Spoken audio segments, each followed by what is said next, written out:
What is up, my fire amigos? Welcome back to the channel for another Call of Duty Black Ops 4 Zombies Guide in 2025.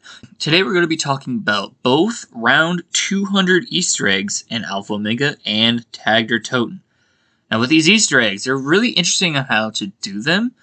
They're not required for anything. It's just like a, dare I say, a bragging right for highest round reach, if you will. Now, for me, I'm no high rounder, so I didn't really complete the challenge all the way, but I'm just going to tell you guys why I think it's the best setup for this. For the setup, you definitely want defensive perks all the way around.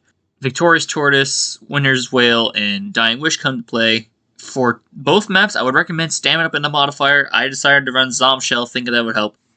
It did, but I was just being stupid. The other thing I would like you guys to do is to do these Easter eggs in hardcore. Yes, hardcore. I don't play hardcore too often, and it was definitely kicking me in the tail when I was getting to it, but there's the reason for that. We'll get to it later. Now let's go ahead and start with Alpha Omega. For Alpha Omega, the first thing you need to do is make sure you have Pack-a-Punch open to talk to Rushmore. This will come in handy later. The second thing, if you look at the Nuketown sign, you're going to notice the counter on the Nuketown sign is usual for how many zombies that are left before it hits 0. You need this number to hit 15. Once it hits 15, you need to look at the clock behind the power station. That clock needs to hit 1 for 115. Before starting this next part of the Easter egg, I want you guys to type in either 6662 or 3279 to get 5 minutes of Undead Man walking. I unfortunately prematurely put one in and I didn't get it for this time, but it will come in handy later. The next thing we will need to do is go to the shed and open up the door. If you have the clock and the number set on the Nuketown sign, there should be this purple orb. Hold X on this orb and it's going to start moving. This works the exact same way as the elemental orb step from the main quest. It's going to go on a specific path all the way to a designation point, and there will be zombies that constantly spawn in. It's actually a little difficult to carry this around. The final destination is in the top floor of APD Interrogation. When you reach the final destination, it's going to do some swirlies around this computer here, and it'll go into the computer. The computer will say something about insanity, and the next thing we're going to need is the Bowie knife. The Bowie knife is in the generators to the left of the tonic perk. Go ahead and buy the Bowie knife, and you need to knife the computer. This will give you a code. The code is what you need to type into Rushmore. Once you type in that code, you have exactly 1 minute before the access termination is done for all players to hold X on that computer, and then you'll be stuck in Nuketown. Not like the areas that you could explore prior. No, this is like bare bones Black Ops 2 Nuketown. You only have the greenhouse, the yellow house, and then the cul-de-sac to work with. Now, the reason I have you guys do it on hardcore, because with round 200 and 201, they are what are known as insta-kill rounds on hardcore, where every time you shoot a zombie, they're just instantly gonna die. Thank you, Jolts, once again for that piece of information. But again, I am no high rounder, but I can tell you my best training strategies for you guys.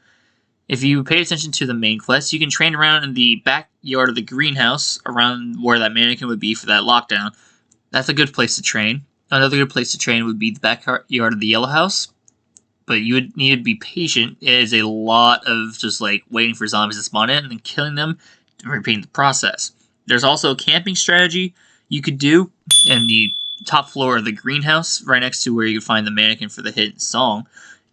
For this challenge, if you ever wanted to complete round 200, you can easily do it with a buddy or a buddy or two who's really good at the game.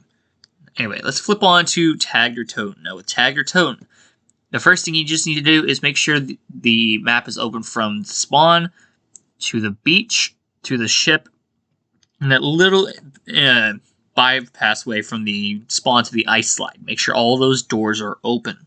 So you need to stand in each body of water that you can see. What we need to do with these bodies of water is stand in them and watch your vision go cloudy. And the moment you hear this noise, you are completely frozen. You need to knife out of it. This goes for every single body of water. The first one's in spawn. The second one's in that bioway next to the ice slide. The third one's in the frozen crevice. The fourth one is the area in front of the brew perk. The fifth one is the beach. The sixth one's that little passageway between the brew perk and the beach, and the lighthouse, that little cove. The next one is the byway between the section in front of the lighthouse to the ship. And next one is the hidden path to the right of that area. The 9th one is the area where the Agarthan device is. And then finally, the last area is the sunken path. Make sure you hit all 10 bodies of water. When that happens, I didn't get a notification. I swear there is one. I'm not entirely sure. But you need to go back to spawn, and you need to press this button. Now, pressing this button, it says, don't freeze, and it requires all players. Now, the funny thing about this is that it won't start automatically for some reason, and it will just... You can start on the round that you push it on, and then once you end the round, it'll flip to round 200. It's weird.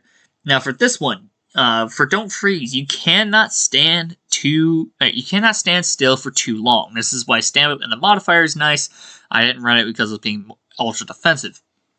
You just need to run around in circles around the spawn. It's not that hard. It's just very long-winding.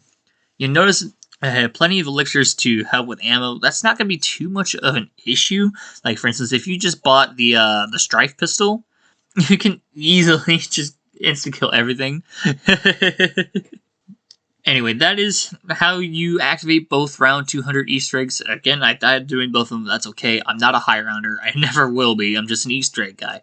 But I will catch you guys in the next one. Peace out.